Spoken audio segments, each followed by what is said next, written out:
አግብታ የፈታሽ ሴት ማለት ደግሞ ነጥቧ የወረደ ማለት አይደለም ሙሉ ሴት ናት አግብታ ስለፈታሽ ሴትነቷ አይጠፋም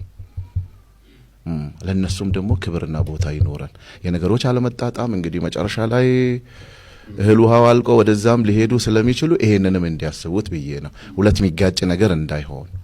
በቃ ከትዳር በፊት በቃ ንጹህ የሆነ ሰው ንጹህ ነገር ነው የሚፈልገው ለራስህ ንጹህ ሳትሆን ንጹህ ነገር መፈለግ በተለይ ወንዶች እቺ አትሆንም እቺ ንርሷት እሺ እንደፈለክ ሄደ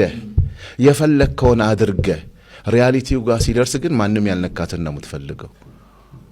ይሄም የተሳሳተ አስተሳሰብ ነው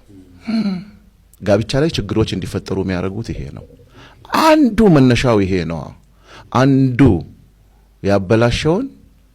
ዞሮ እኮ ለአንዱ ዞሮ ሚስት ነው የምትሆነው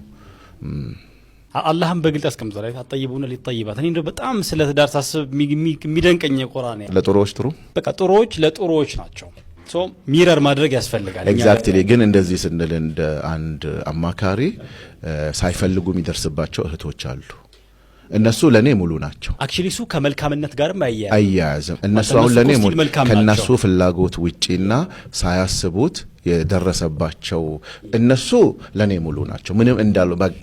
አንደርስታንዲንጉም በዚህ እንዲወሰድ ምክንያቱም ካነሳና ቀር በደንብ ይፍታታ ለማለት ነው አዎ